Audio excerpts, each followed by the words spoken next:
Hey, it's Comic Artist Pro Secrets, and I'm Ethan Van Sciver, comic book artist with 25 lengthy years below my belt, and a Star Wars fan, a troubled Star Wars fan. I just went to Target earlier today and picked up their version of The Last Jedi. This is a special edition that only they put out. I'm going to be doing reviews of every aspect of this. I feel like it's my job. Now, I did see this movie for the first time earlier this week. I saw it when it hit pay-per-view cable, and it changed my life. I haven't been sleeping very well since, and I'm a little nervous. I feel like I've developed a facial tic. I've been running over every aspect of it like I've seen some awful thing, and I'm trying to recall it all to the police. And that's what this channel has become, much to many of your distress. Oh, I've received many messages from people saying, Ethan, what happened? Are you okay? No, I'm not okay, and I'm not sure I'll ever be okay again.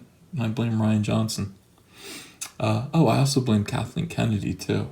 Yeah, F them both of them. I watched The Last Jedi with director commentary, Ryan Johnson mumbling over the obnoxious visual effects, talking about how proud he was of all the visual effects. That's good. I'm glad you put all those nice visual effects over a lack of story and a dearth of character while you're pissing all over my childhood.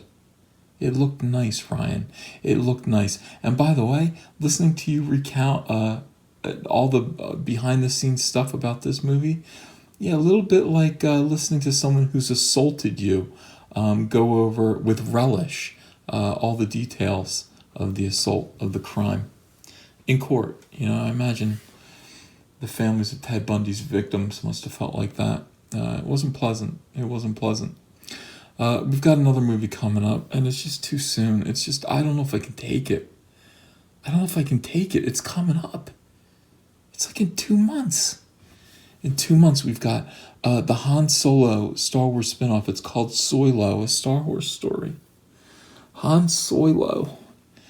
And, look, Harrison Ford, he jumped off of this sinking ship a few years ago. Yeah, he said, well, let me just kill my character. Let me put my character out of his misery. That's what I will do. You'll give me a lot of money. I'll put my character out of his misery for Star Wars A Force Awakens. And he did, and it was upsetting to watch. I mean, it was like a public execution. It was really disturbing. It wasn't heroic. It wasn't cool. It left me feeling violated. And I left the movie theater after seeing that dizzy. I felt confused about a lot of things in life. And then, I kind of expected less. My expectations were lowered with Last Jedi. Now, Soylo, a Han Solo story, I expect nothing. I expect pain. I'm going to probably medicate myself with liquor before I go see it, but I will go see it. It's my job. It's part of my job. Now my YouTube channel has become so big that this is a part-time secondary job. And so it is important that I, do what I'm supposed to do. And that's also to just see what they're saying about Star Wars in the press. They're all lying. This is all fake news. This is all fake news meant to reassure the few people who don't quite understand yet, who are still in denial. I just read a bunch of articles on hold on a second. Let's see if we can find those real quick. I mean, it's getting ridiculous now. Look. Oh, now we're going to brag about the box office profits. Star Wars The Last Jedi box office profits. Most valuable blockbuster tournament. Star Wars, number 1. Let's read this real quick. Disney landed its 4th film in the top 10, hitting the top spot with the Ryan Johnson directed sequel to the J.J. Abrams Star Wars relaunch in 2015. Even though it would be hard to imagine eclipsing the relaunch's gross, the highest domestic grossing movie of all time with $936 million, the third highest worldwide with $2.07 billion, The Last Jedi continued Disney's year-end dominance to the point where the studio was sucking all the oxygen out of the holiday quarter. Yeah. And all the life out of the franchise. Its $220 million opening was the second biggest ever, trailing only the $247.9 million opening of The Force Awakens. Johnson, who previously had directed the edgy indies, Looper and Brick, didn't serve up by the numbers retread here. No, he killed off a beloved character and killed off the franchise and left more questions than answers about the connection between Kathleen Kennedy and himself and the future of Star Wars and how the hell they're ever going to pull this creatively back together again. Yeah. Oh, I'm really proud of you guys. Great job. Great job that 3 movies, so you paid more than $4 billion to Lucasfilm for the franchise, and over the course of 3 movies, which completely disenfranchised, disillusioned the fan base, you earned back close to, not quite 40% of the purchase price.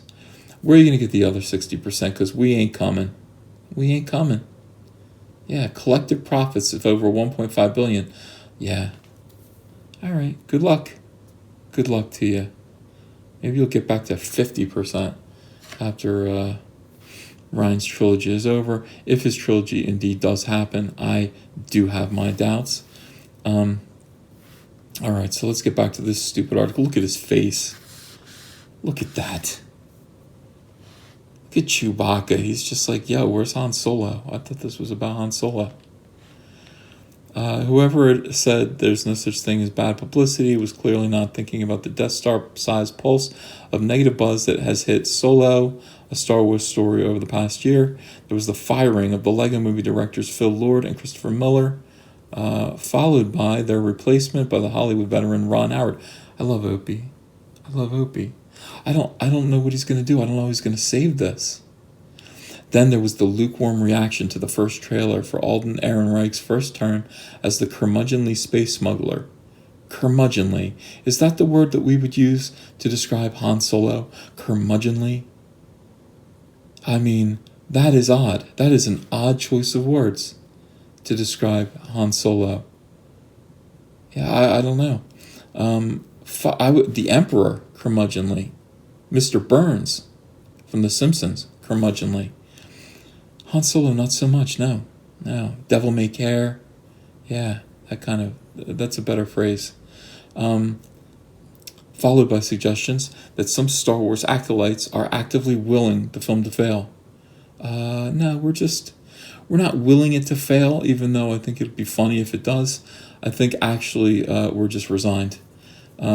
And now we have the revelation, courtesy of one of Ehrenreich's anonymous fellow cast members, that the new face of Han Solo required on-set acting lessons. Damn. To paraphrase the man himself, I'm beginning to have a bad feeling about this. But should we really be all that worried? After all, advanced publicity suggested Rogue One would be a dreadful misfire. In fact, it turned out to be one of the finest Star Wars movies since the original trilogy. Studio Big Cheese, oh God, Kathleen Kennedy, oof. Has spent 3 years.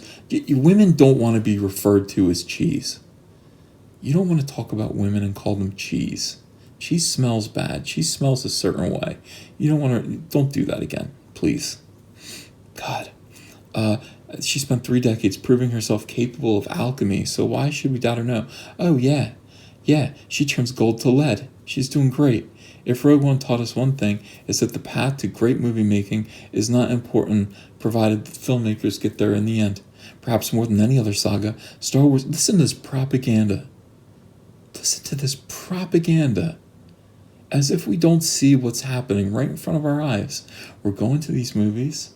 I have now seen this movie twice, once by itself, and once listening to Rian Johnson gloat over how he traumatized his audience. Listen to him gloat about it. Like a killer returning to the scene of a crime. Yeah, so I've seen it twice now. It's painful. This is all propaganda. We see what's going on. Perhaps more than any other saga, Star Wars attracts an incredible amount of interest in the finer details of the production process. There are dozens of obsessives out there. I'm one of them, I think. Am I? I don't know if I'm obsessive, but I'm interested. Out there surviving on morsels from behind the scenes, having been subjected to every ghastly detail of the birthing process. The experience of finally watching the film itself is often accompanied by a distinct sense of deja vu. Yeah, well, The Force Awakens had a distinct sense of deja vu because it copied the first movie, except in a bad way. Several months ahead of its release, I remember reading a pretty decent plot outline for Star Wars The Force Awakens, which had been culled from a report on the site Making Star Wars. It seemed inevitable that the first Star Wars movie in more than a decade would be a gross disappointment, a hastily conceived and painfully contrived mess. In the end, I rather enjoyed Episode 7. End of article. End of article. Who cares what you have to say? And what do you look like anyway? Oh, there's no picture of you. No picture of you. All right. If Solo turns out to be as good as Rogue One, nobody will care if it experienced a troubled gestation. Part of the fun of Han Solo in the originals was Harrison Ford. In fact, that was most of the fun in the originals. Well, I'm sorry. No, they say it was the way he always managed to escape apparently deadly scenarios, emerging unharmed from deadly asteroid fields, Imperial garbage compactors, and horrifying giant maws embedded in desert sand. It would be rather fitting if his spin-off film followed a similar route. Yeah, I think it is. I think it's going to go right into the Sarlacc pit.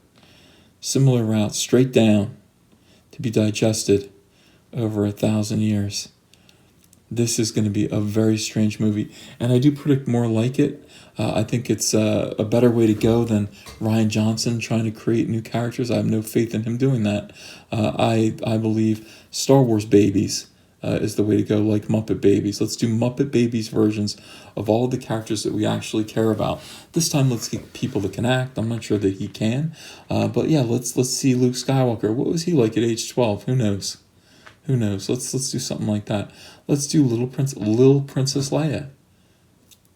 Okay, and just keep doing it. We'll revisit all these characters at all different ages, but please, for God's sake, stop it. Stop creating new things. You can't create new things. You can't. You can't do it. This shadow will forever be over all non-Lucas Star Wars films like this. Yeah, the shadow is right over your head, casting a shadow over you. Don't do it again. It's no secret at all that I couldn't do this channel if it wasn't for support from you, my subscriber base, and my Patreon donors. If you'd like to join this community by pledging $1 or more per month, go check out the link in the description below. And I thank you.